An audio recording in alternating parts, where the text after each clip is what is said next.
welcome to Feminist Fridays, a series where we explore the social, the political, and the media from a feminist and intersectional perspective, and use a lot of F words. Fuck. Today we're going to talk about privilege and what privilege means.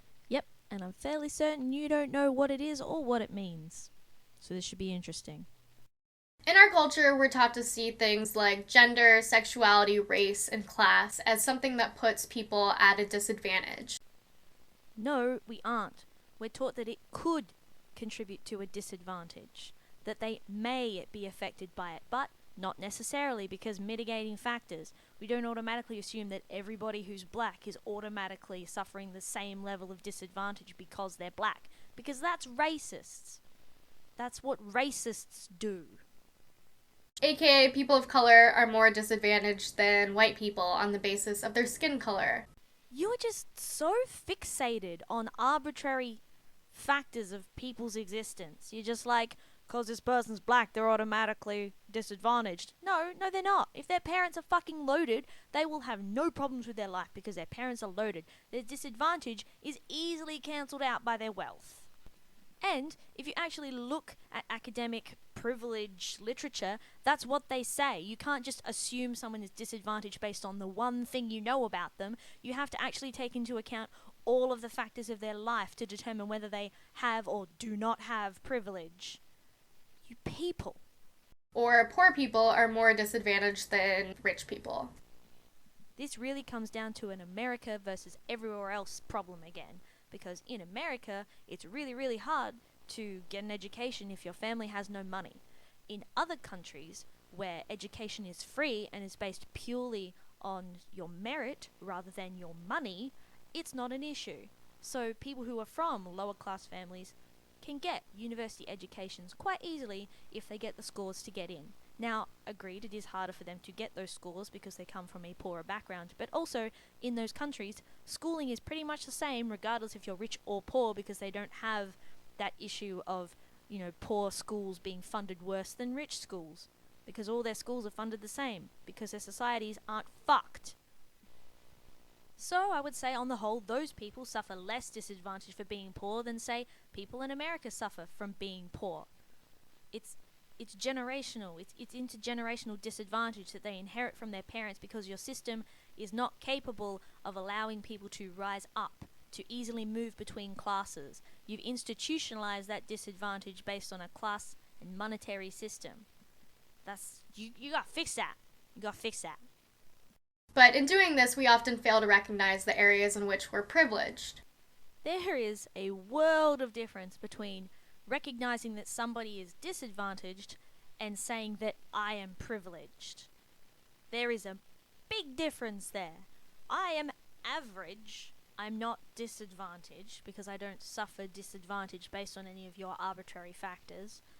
But I'm not privileged because of those factors. I'm not privileged because I am just treated the same way everyone should be treated. That's not privilege. That's just being normal. Privileged is when you get special favors because you're so rich people don't want to fuck you off. Privilege is when you hit someone with your car but have the money to make the problem go away so you never get convicted and go to jail, and that person never really gets to see you pay for your crime because you have enough money to make your problems go away. That is fucking privilege. Not this whole, oh, I'm white, therefore everyone treats me like a white person. No, it doesn't fucking matter if you're white. No one cares if you're fucking white. People only care if you have money or power. If you have those two things, you are privileged. And in Western societies, skin color, don't even fucking enter into it.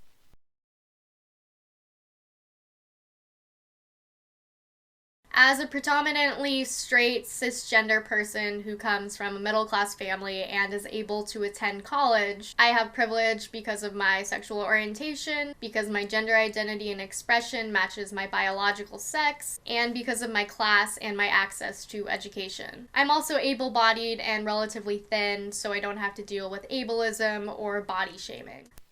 Oh, great they of feminism, because I'm not allowed to use pronouns anymore. Please cleanse me of my privileged sins. Allow me to become one with the disadvantaged and not be hated on by other feminists because I'm white and middle class and have an education. God damn it, just know. There's nothing wrong with being you. You're fine. Stop feeling guilty about the fact that you're normal. That you're just like everybody else. Do you want? I have this like strange feeling that like you want to be disadvantaged. That like you really want someone to just hate on you because that would just totally back up all your feelings about privilege. And that's kind of fucked up. However, I don't benefit from white privilege because even though I'm half white, when people look at me, they generally don't see me as a white person because I'm mixed race and exotic. And as a woman, I also don't benefit from male privilege. Fucking called it, didn't I? Fucking called it. If I were to send a resume to a potential employer, they would automatically categorize me as a woman because of my first name, and then they'd look at my last name and be like, hey, this chick is Asian. So before they even meet me, they're already making assumptions about me based on my race and my gender.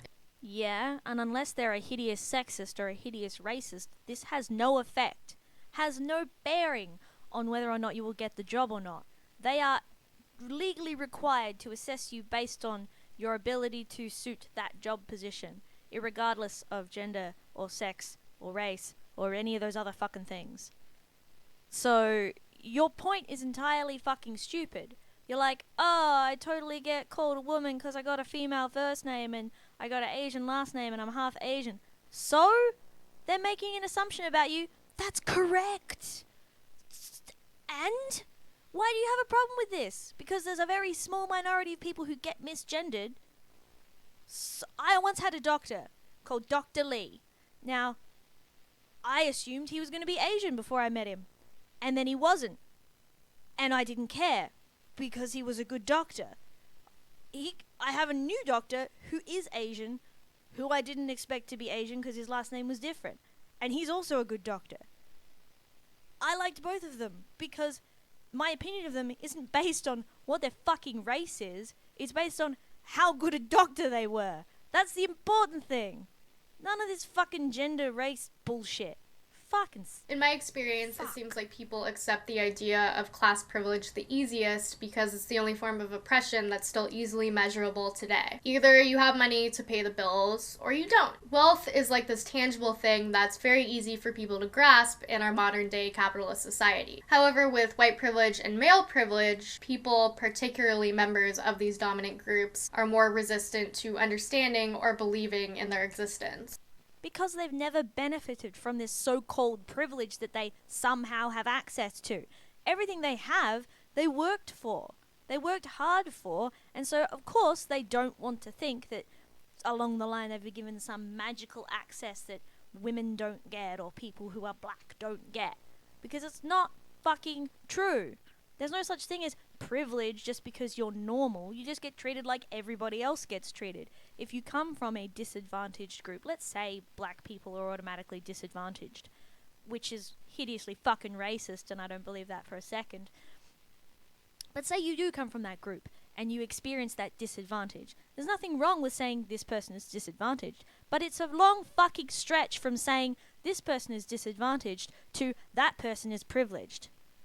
Just because one thing is true doesn't mean the other is true. One thing can be true and the other thing false. To say all white people have white privilege is to deny the fact that so many white people live in poverty. So many white people live in a low socioeconomic state. Like a lot of black people do. And in fact, I'm pretty sure if you look at the population of, say, somewhere like Australia, there are more white people living in poverty than there are any other racial group. Except possibly Aboriginals, but I don't have stats for any of that.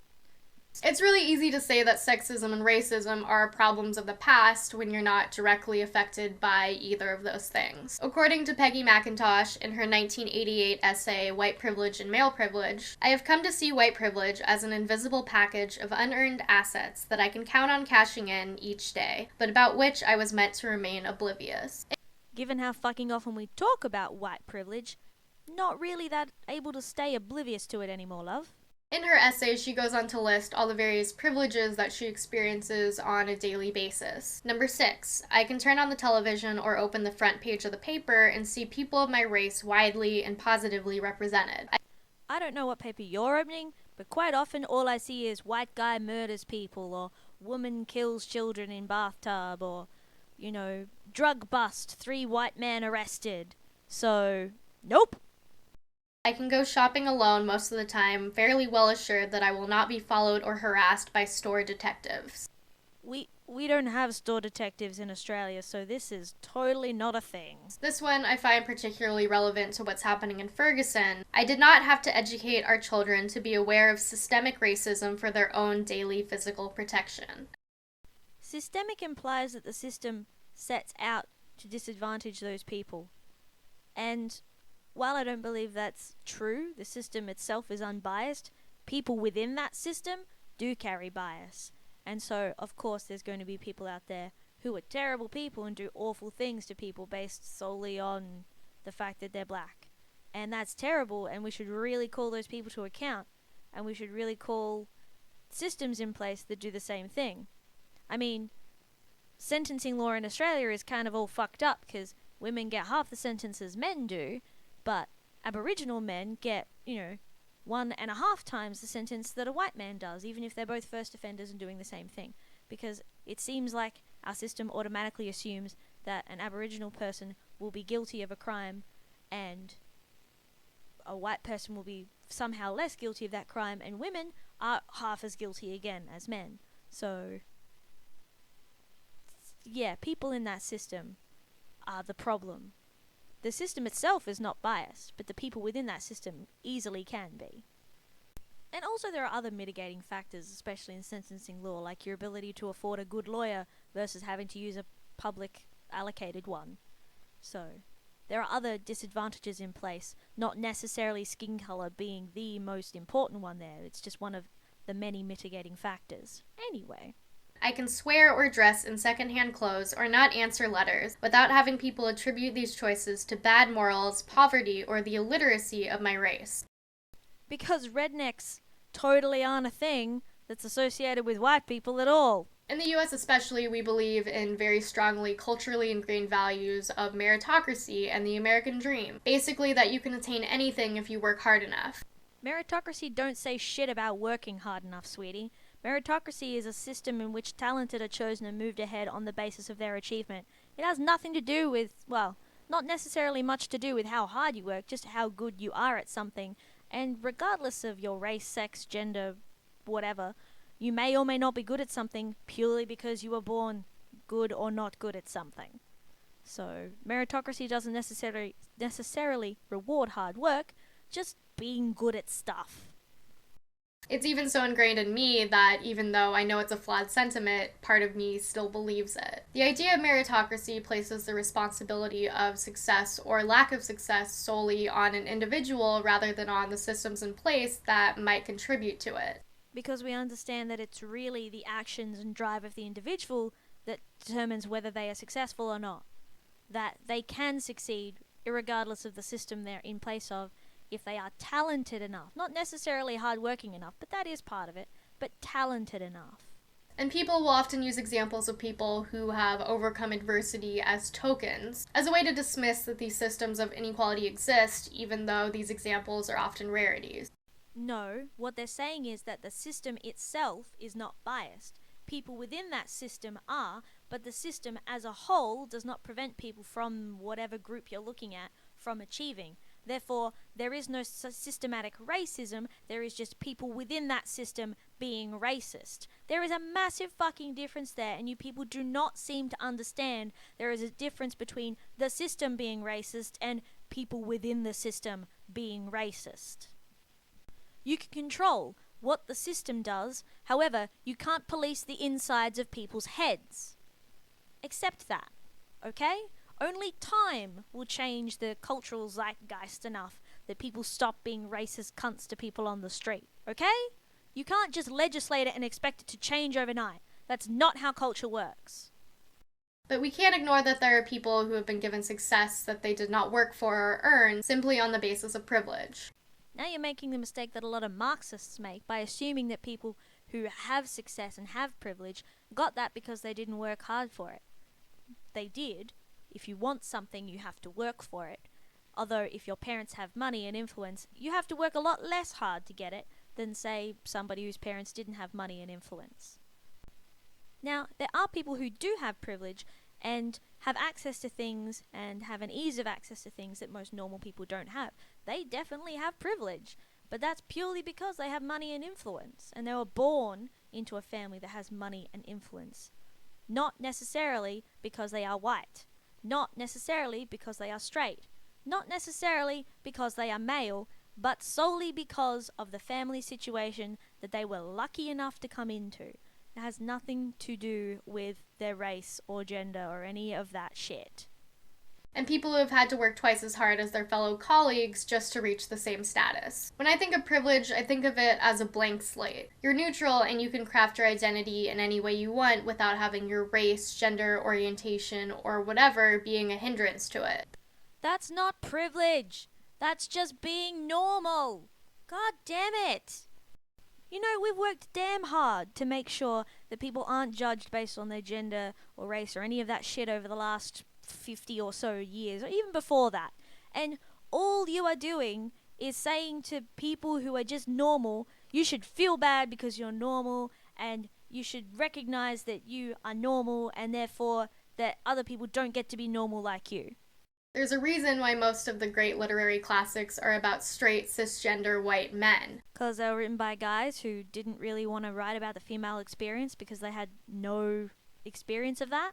It's because their experience is believed to be universal. Anyone can relate to a white man because they're not limited to the confines of their race and gender. White and straight and male and cisgender are neutral identities with unlimited possibilities. It couldn't possibly be, because that was the large proportion of the readership when those books were written back in the day, when only white upper class men happened to be the ones who got taught to read and had the time to read entire novels and the money to buy said novels. No, it had nothing to do with any of that. Just literary examples are stupid. They're stupid because literary classics were written like 100 years ago, back when we didn't have laws in place so that people weren't discriminated against based on gender or sex or race or any of those things. You know, back when it was okay to call black people boy. You know, things like that. It's silly to say that, you know, these are classics because they're white men and it's a universal experience. No, just that was the majority of the readership at the time, and so they wrote about the majority of their readership because they wanted to sell goddamn books. However, if you're a woman or black or gay, you're put into the category of other. Novels and works of art about women are considered indicative of the greater human experience. They're tossed aside into the category of women's novels, which, don't get me wrong, is a great category to be in, but it's not taken as seriously. It's a niche category, as are black novels and LGBT novels. The fact that you categorize books based on the race of the person who wrote them or the race of the main protagonist really bothers me, because I really love fantasy and sci-fi novels, and no one ever takes fantasy or sci-fi seriously as a category. Some of the best books I have ever written that feature female protagonists, because actually a lot of sci-fi written by men and by women features female protagonists, aren't considered to be literary classics, regardless of how old or how well read or how well loved they are, because they are fantasy, because they are sci-fi, and the literary fucking group that decides what becomes a classic and what doesn't hates sci-fi and doesn't consider it a legitimate genre. In the same way, they hate romances, which are mostly written by women for women. They don't consider those legitimate categories of classical novels, even though they are. This has nothing to do with gender politics and everything to do with the academics who get to decide what is a classic and what isn't, and their very rigid view on what is a good book and what is not. People tend to be categorized in the same way. Oop! Generalization alert! Oop! Just make random statements that you don't back up with any data at all and just tell us that it is true. Because this is totally how you convince people that your point is right. I want to make it clear that I don't mean to fault anyone for being white or male or experiencing any type of privilege. You should just hate yourself and flagellate yourself every morning like the feminist they demands. But we need to recognize that on the opposite end of the spectrum, there are people whose contributions to society are valued less or overshadowed by these people who hold privilege. We're all advantaged in some way, and by refusing to recognize those advantages, we're perpetuating a system that further disadvantages others. and refusing to recognize that people can have advantage and also disadvantage at the same time also continues to disproportionately punish people who suffer from that disadvantage but are expected not to concern themselves with it because they have advantage. What you're saying is, because you're white, you need to accept you're white and move on with your life and completely ignore the fact that you suffer disadvantage based on other factors because you are white. Let me know what you guys thought. It was kind of shit, sorry. Sonia says, why did you ruin your channel with feminist shit, man? Just to ruin your life. I don't think she quite realizes how fucking apt that statement is. To all of you who made it this far, thanks! If you like my video, please let me know. Either comment or whatever. Subscribe if you like or not. It's up to you. I will try and do these videos weekly, but you know, I got a day job and shit, so, you know, sorry this one's a bit late. I kinda got sucked into Stardew Valley and yeah, it's like crack, but in game form, so yeah. Anyway, laters. And now, because there weren't quite enough fucks in this video, a little light music. Fuck the motherfucker, fuck the motherfucker, fuck the motherfucker, she's a fucking motherfucker. Fuck the motherfucker, fuck the motherfucker, fuck the motherfucker, she's a fucking motherfucker. Thank you.